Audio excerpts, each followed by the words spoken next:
Gandhi was Richard Attenborough's 1982 Oscar-winning epic, which stars Ben Kingsley as the titular character.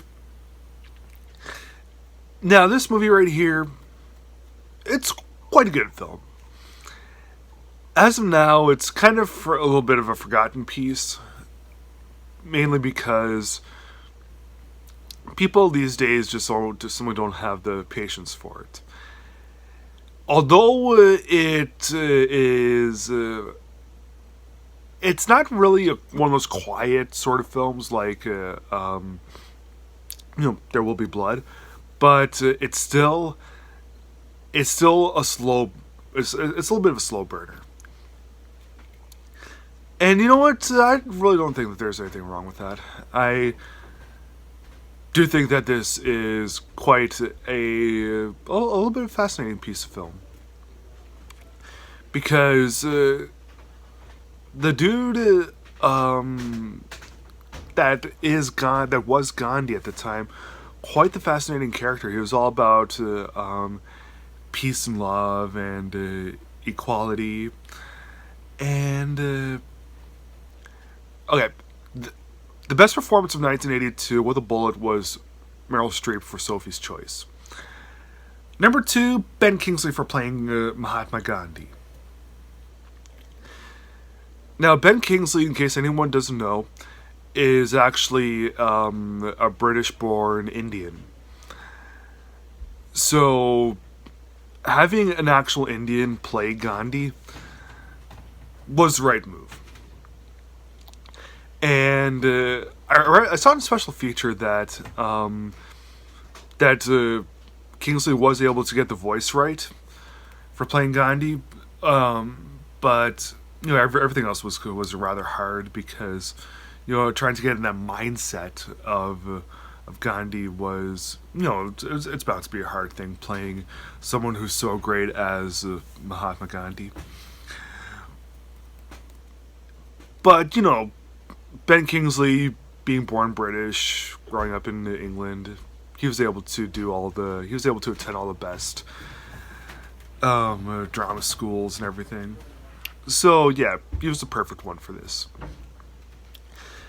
Apparently, when filming was going on, Gandhi himself was assassinated in the 1940s, around the time that Kingsley himself was born. Well, same decade, I mean.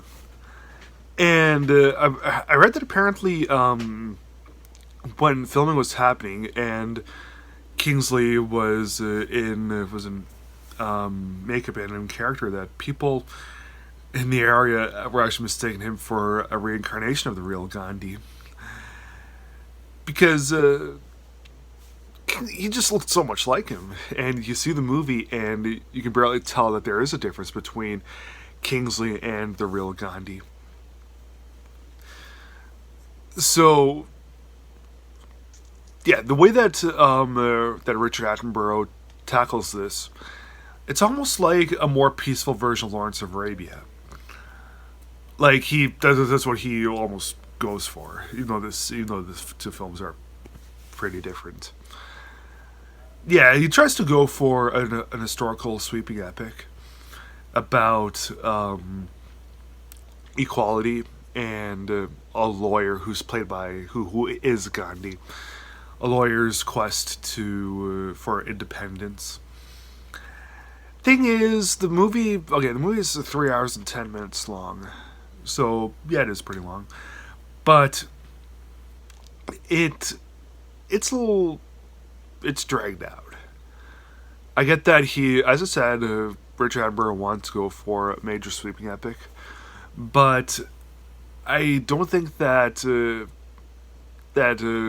hours and 10 minutes was suitable.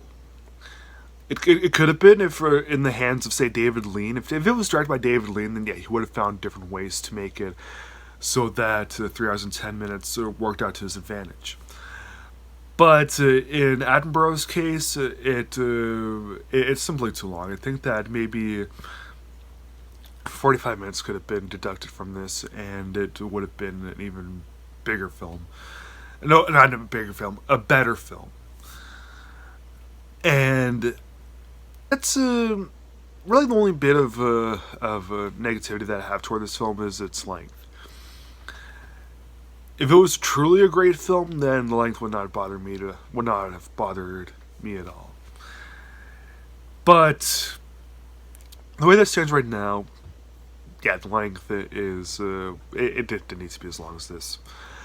But I still did enjoy Gandhi for what it is, and especially because it's actor sort of movie, and it's spiritual person sort of movie.